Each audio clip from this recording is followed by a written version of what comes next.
Well, I'm no stranger to this pulpit. I've been standing in it for 25 years, and I'm a grandfather now. I just became a grandfather a month ago, and time flies by. But I'm glad to be with you tonight, and I'm glad to get to share a word with you. As you know, I recently published a book under the title, Saving Jesus from the Church: How to Stop Worshiping Christ and Start Following Jesus. This book uses contemporary biblical scholarship to argue that over the centuries we turned a Galilean sage into a supernatural Savior, and that being a Christian has become a matter of what you believe about Jesus, rather than whether you follow him and try to become one of his disciples, something the world does not take kindly to.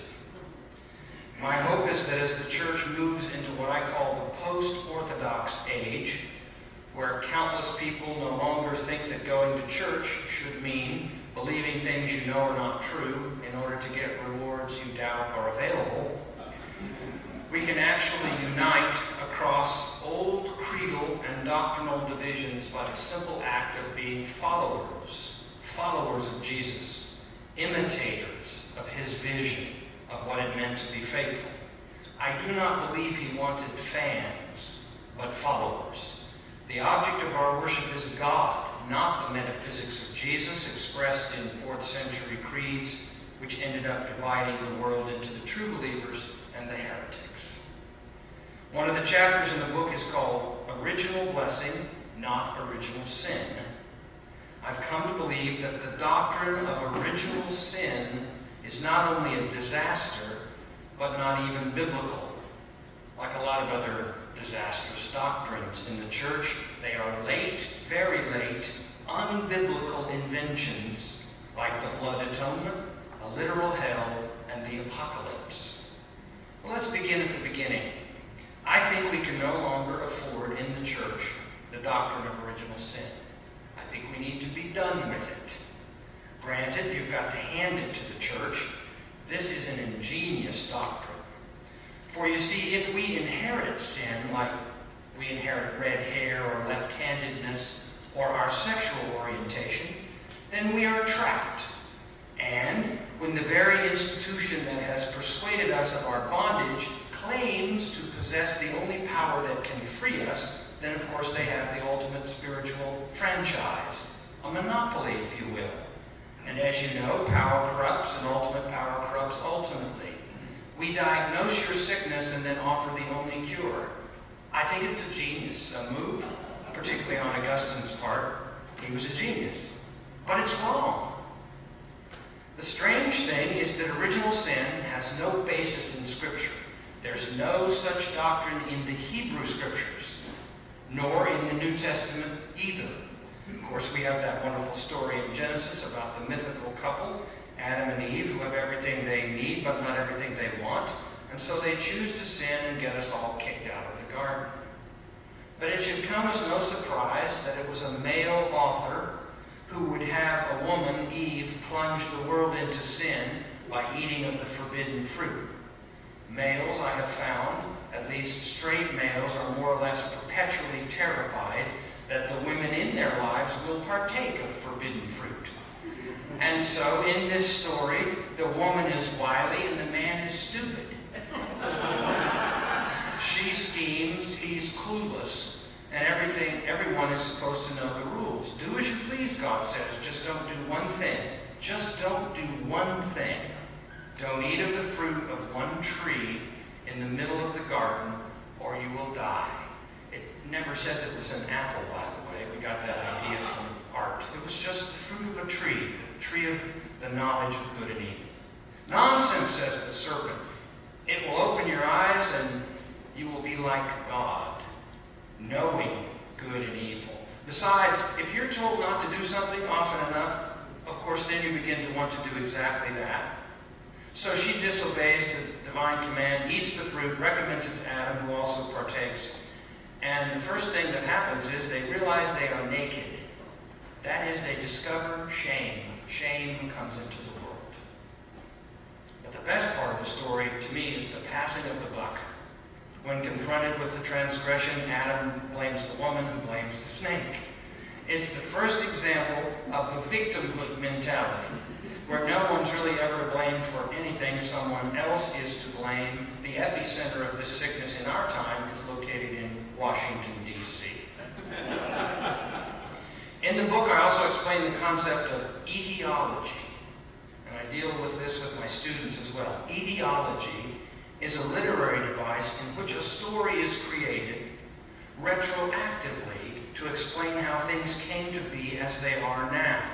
You look around, see how the world is, write a story, place it back in history to explain why things are the way they are now. It's called etiology. It's really neat.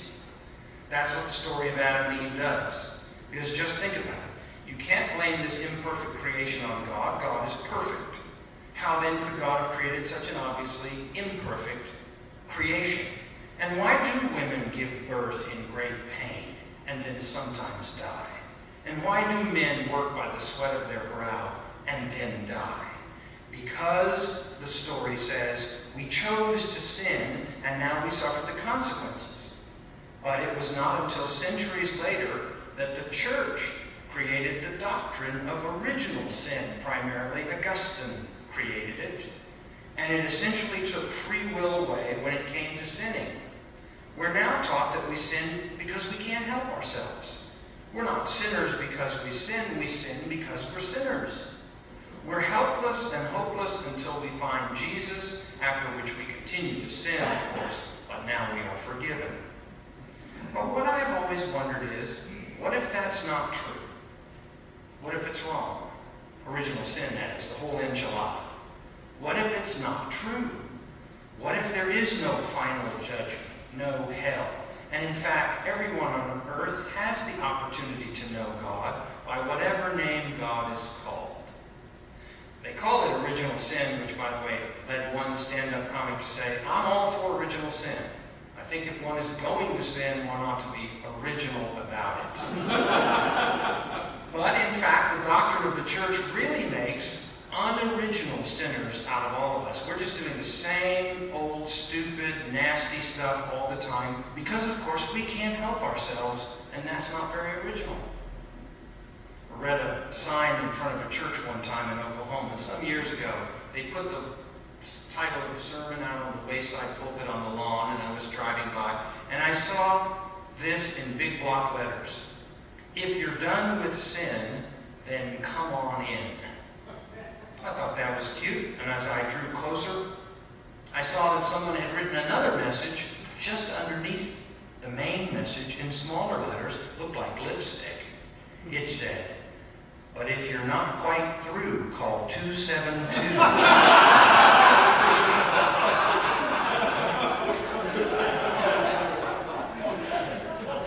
Well, what if Matthew Fox, the great Catholic spiritualist and theologian, Jesuit, who dared to say in his groundbreaking book by the same title, Original Blessing, that in fact, what if he's right, that we're not born into original sin, but our birth itself is an original blessing?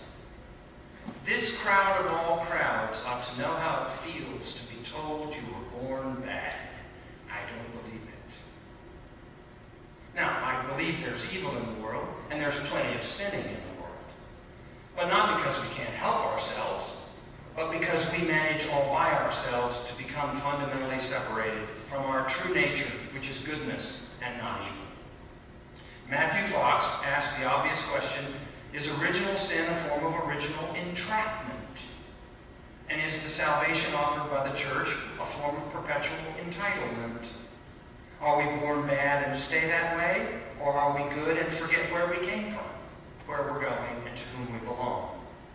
Original blessing puts the responsibility of remembering and embracing our goodness upon us.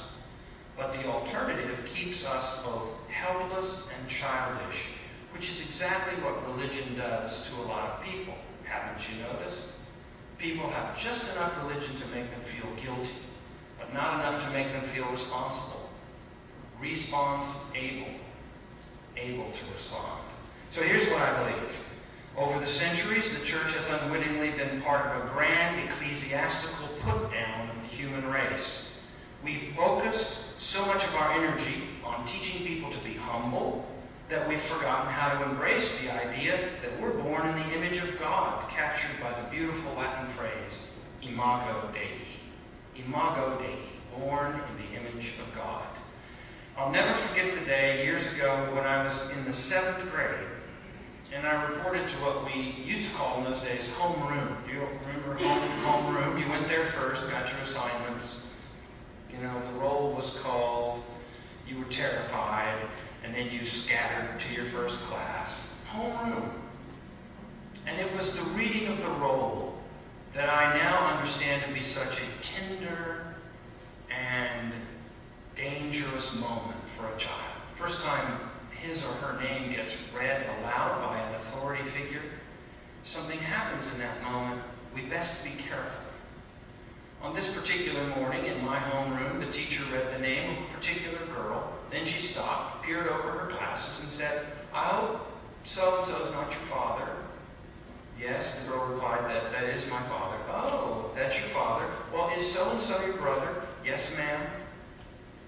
You see, both the father and the brother had served prison terms on drug charges. Then the teacher said, "Well, I sure hope you're not like them." Now, how do you think she felt?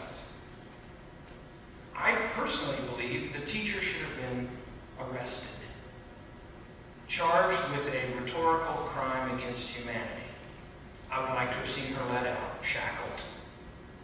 When we project an expectation of failure, that's usually what we get. Sticks and stones can break my bones, but words can never hurt me. Ever heard that? It's cute. The only thing that's wrong with it is it's false. It's not true.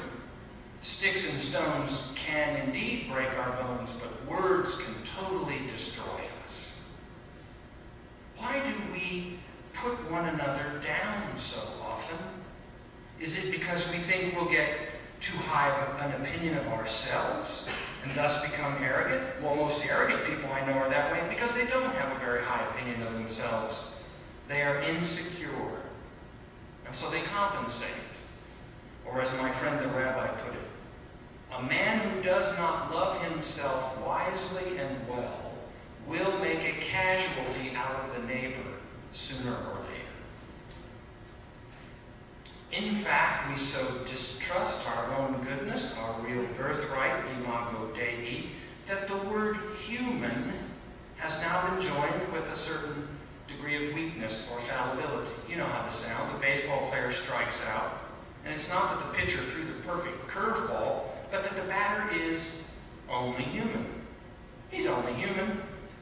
Your grandmother who bakes the perfect cake, those 3-layer jobs that come out of the oven like a work of art and taste like sunshine in your mouth. But one day, something goes wrong. It falls. It falls in the oven, flat as the sole of your shoe. It happens. The cake just didn't make it. And what do we say? Well, she's only human. Here's what I want to know tonight. What was she when she baked the perfect cake? What was the baseball player when he hit the grand slam or made the diving catch? Also human, yes? We seem to want to talk about our humanness as a way of explaining failure, but not as a way of explaining success. It's original sin over original blessing again. Listen to this. To err is human, to forgive divine. See how the pie is sliced? Humans also forgive, do they not?